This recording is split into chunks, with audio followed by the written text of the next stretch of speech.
Hi Club Amore, welcome back to another video. So today's video is going to be a little rant about how single parenting is hard. And so yeah, I guess I'll just get right into it. So it's basically hard, meaning like the weight of it, like not getting breaks. That's number one.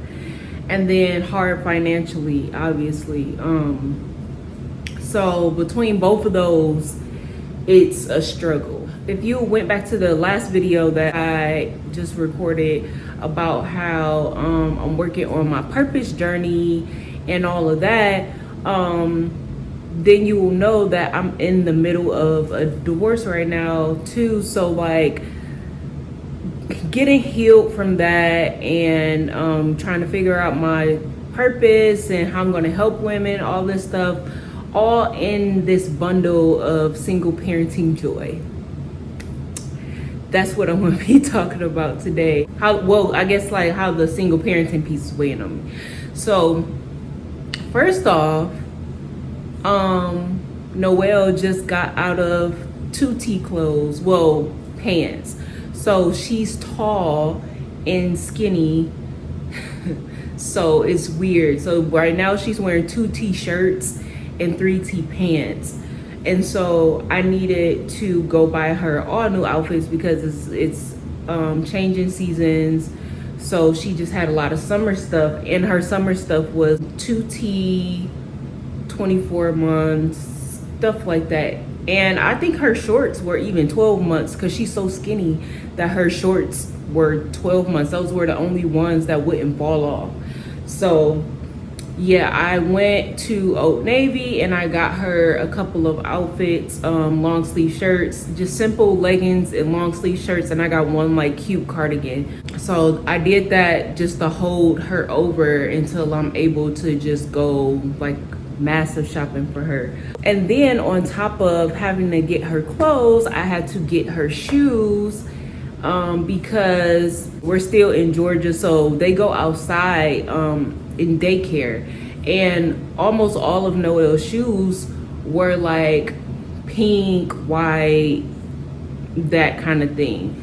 So I needed to buy her some black shoes. So I bought her some black gym shoes, and those have been doing really good in daycare. This week I had to take her to the pediatrician because she had been coughing, and last time she was coughing a lot. It ended up being some type of, I forgot what it was called, but some type of virus or something like that.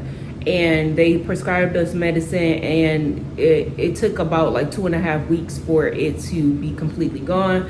And so I took her back because I didn't know if it was the same thing. They ended up prescribing her the same medicine, but they also said that it might be asthma. So they prescribed her a inhaler, and they prescribed her a breathing mask thing where you put the inhaler on the bottom, and then it helps them inhale it.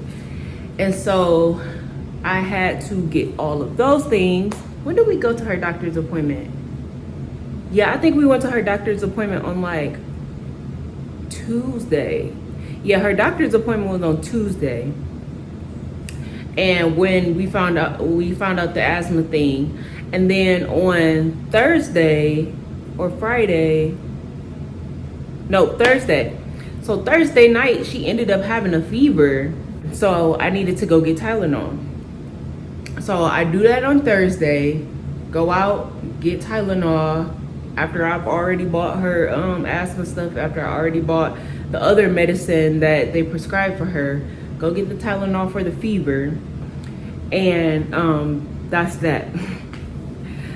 So I'm praying that she gets the fever settled, and the fever ended up breaking. So I was able to go to work on Friday. So that was good. She was able to go back to school. She didn't have a fever. So that was Friday. And but on Thursday, her daycare ended up sending out an email saying that there was 2 cases of the hand and mouth disease thing that was going around in her class. And so they were saying how they sanitized everything and blah, blah, blah, blah, blah. So that's why I sent her back to school on Friday. So we wake up today. She wakes up from her nap. And I put her in the bathtub.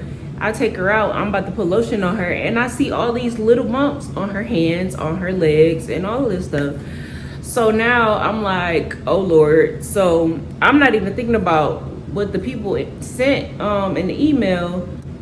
So I called her grandma, and the first thing her grandma said is like, have you ever heard of the hand and mouth? So I'm like, oh my gosh. So now I think it's that. And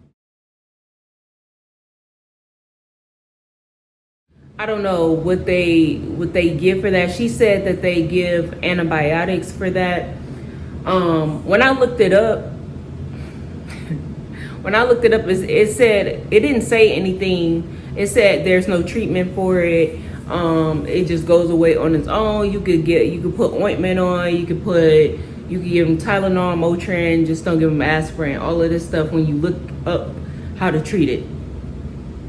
And the reason why I was looking up how to treat it is because I ended up going to urgent care, and the urgent care copay is $75, and I'm just like, I don't have the funds to just be paying urgent care. And then what if they tell me it's not even antibiotics that she need? What if they just say I just have to use Tylenol, or it's just gonna go away on its own or something? I'm like, I don't have time to be playing games or have the risk of that. So I'm just like, well, I'll just go get the Benadryl. So I went to Walgreens to get Benadryl and to see if the bumps will go away with the Benadryl, with the Tylenol, drinking water, all of this stuff. So now that's mainly the reason why I came on here, basically saying like I'm stressed because it's like it's just one thing after the next. It's like cold and coughing. So I have Motrin, then it's fever, and so I have to go get Tylenol. Then it's take her to the doctor. They give us some more medicine. I forgot what the medicine they give us. They prescribed us medicine. Then it's asthma. Then now it's hives or this hand and mouth syndrome. I mean, not syndrome. Hand and mouth disease thing. And it's like, Lord. And on top of all of that, like, I don't get a break. It's like, she's with me 24/7. Except when I go to work. I mean, but work is not a break. Like, I don't consider work a break because I don't even want to be there.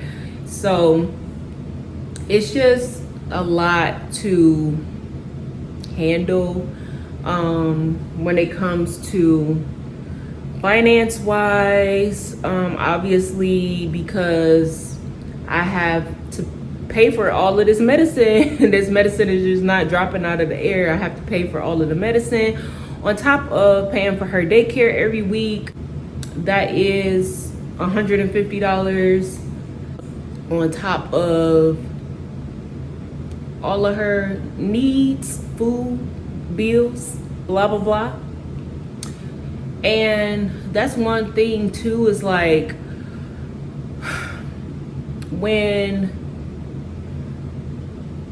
when you have like a decent paying job, it's really hard for you to get help from anywhere when you're a single parent because everything is low income. And it's like, okay, what about these people that's like me who have a decent income, but they still are struggling to pay for everything because they're a single parent? Like, it's not a decent income with somebody helping on the side. It's a single parent income. So it's like, well, what about the help for those people? Because we still struggling. It's still $600 a month to pay daycare on top of our rent, on top of our bills, on top of all this medicine, on top of pull-ups and wipes, on top of everything else. Like, and then what about people that have more than one child that's going through this? Like, it's ridiculous to me that you have to, they only filter everything through income, low income, when it comes to people in these situations. And so I don't know, this was just like a little rant, because I'm not gonna lie, it sucks.